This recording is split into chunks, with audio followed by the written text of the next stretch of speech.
നമുക്കറിയാം, പഹൽഗാമിൽ ഒരു ഭീകരാക്രമണം ഉണ്ടായിരുന്നു. ഈ ഭീകരാക്രമണം വേണമെങ്കിൽ തടയാമായിരുന്നു എന്നാണ് NIA ഇപ്പോൾ സമർപ്പിച്ച റിപ്പോർട്ടിൽ പറയുന്നത്.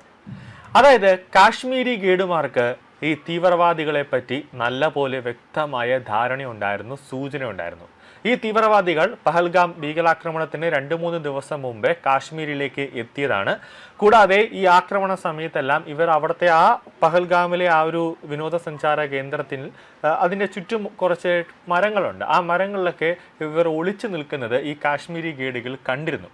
പക്ഷെ ഇവരത് ജമ്മു കാശ്മീരിലെ അല്ലെങ്കിൽ ശ്രീനഗറിലെ പോലീസിനെ അറിയിക്കുകയോ ഇന്ത്യൻ സൈന്യത്തെ അറിയിക്കുകയോ അങ്ങനെ ഒരു കാര്യവും ഒരു നീക്കുപോക്കും ഇവരുടെ ഭാഗത്ത് നിന്നും ഉണ്ടായില്ല. അപ്പോൾ ഇവർ മനഃപൂർവ്വം കൊണ്ട് ഈ 26 ഇന്ത്യക്കാരെ അടക്കം അതിൽ വിനോദസഞ്ചാരികളുണ്ട്, ഇവരെയൊക്കെ നിരപരാധികളായവരെ പാകിസ്ഥാൻ തീവ്രവാദികളുടെ മുന്നിലേക്ക് കൊല്ലാനായിട്ട് ഇട്ടുകൊടുത്തു എന്നാണ് NIA ഇപ്പോൾ തുറന്നു പറയുന്നത്. അതിനുശേഷം ഈ അന്വേഷണത്തിനൊടുവിലാണ്, ഈ ഭീകരാക്രമണമൊക്കെ നടന്നതിന് ശേഷം ഈ അന്വേഷണത്തിനൊടുവിലാണ് NIAക്കും IBക്കും ഈ കാര്യം മനസ്സിലാവുന്നു, കാശ്മീരി ഗൈഡുമാർ ഇവർക്ക് വലിയ രീതിയിലുള്ള സഹായം ചെയ്തു കൊടുത്തു എന്ന്. അതിനുശേഷം നടന്നത് പിന്നെ ശക്തമായൊരു നടപടിയാണ്. അതായത് കാശ്മീരി ഗൈഡുമാരുടെ വീടുകൾ, അവരുടെ സ്ഥാപനങ്ങൾ അടക്കം ബുൾഡോസർ ഉപയോഗിച്ച് ബോംബ് വെച്ച് തകർത്ത് തരിപ്പണമാക്കുന്ന ഓരോ രീതികളായിരുന്നു പിന്നെ അവിടെ ഉണ്ടായിരുന്നത്.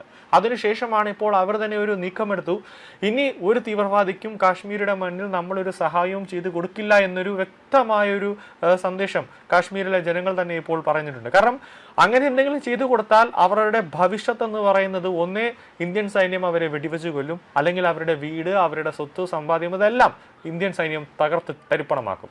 അപ്പോൾ അതിനെക്കാട്ടി നല്ലത് സാധാരണ ഒരു സത്യസന്ധമായ ഒരു ഭാരതീയനായിട്ട് ജീവിക്കുക.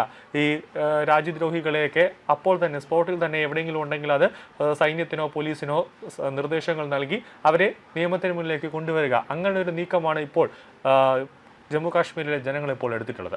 ആക്രമണത്തിന്റെ മുഖ്യ സൂത്രധാരനും ലഷ്കർ-ഇ-തോയ്ബ, അതിന്റെ പ്രോക്സി സംഘടനയായ ദി റെസിസ്റ്റന്റ് ഫ്രണ്ട് എന്നിവയുടെ ഉന്നത കമാൻഡറുമായ സൈഫുള്ള എന്ന സാജിദ് ഭട്ടിനെ NIA 1-ാം പ്രതിയായി പ്രഖ്യാപിച്ചിരിക്കുകയാണ്. ഈ സാജിദ് ഭട്ടിനെ NIA ചോദ്യം ചെയ്തപ്പോഴാണ് സാജിദ് ഭട്ട് പറഞ്ഞത്, ഞാൻ എൻ്റെ തലമുടിയൊക്കെ ഒന്ന് ട്രാൻസ്പ്ലാന്റേഷൻ ചെയ്തു, എനിക്ക് വലിയ രീതിയിൽ തലമുടിയുടെ കൊഴിച്ചിലുണ്ടായിരുന്നു, അതുകൊണ്ട് ഞാൻ എൻ്റെ തലമുടിയൊക്കെ ഒന്ന് ട്രാൻസ്പ്ലാന്റേഷൻ ചെയ്തു എന്ന്. കാരണം സാജിദ് ഭട്ടിൻ്റെ തലമുടി ഉപയോഗിച്ചിട്ടാണ് ഇവർ ഒരു DNA പരിശോധന അല്ലെങ്കിൽ അതിൻ്റെ ഒരു ഫോറൻസിക് പരിശോധനയൊക്കെ നടത്താനായിട്ട് പോയത്. അപ്പോഴാണ് സാജിദ് ഭട്ടി ഒരു കാര്യം പറഞ്ഞത്, എനിക്ക് വലിയ രീതിയിൽ മുടി തൊഴിച്ചിലുണ്ട്, അതുകൊണ്ട് ഞാൻ എൻ്റെ മുടി ട്രാൻസ്പ്ലാന്റേഷൻ ചെയ്തു എന്നാണ് പറഞ്ഞത്.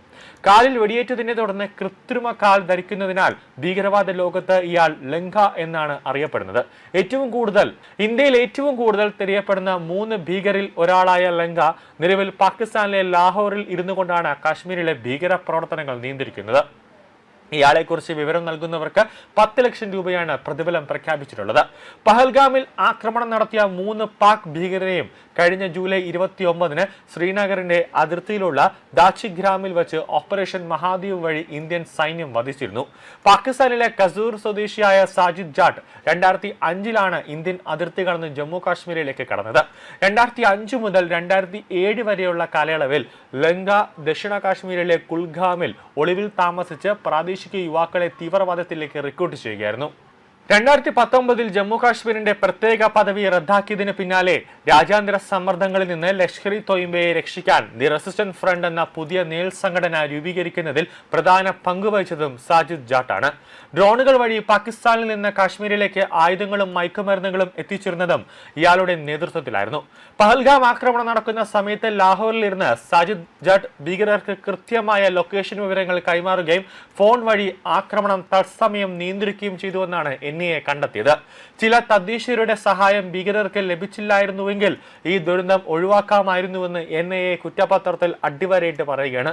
ആക്രമണത്തിന് തൊട്ടു മുമ്പത്തെ ദിവസം ഫൈസൽ ജാട്ട് എന്ന സുലൈമാൻ ഷാ, ഹബീബ് താഹിർ ജിബ്രാൻ ഹംസ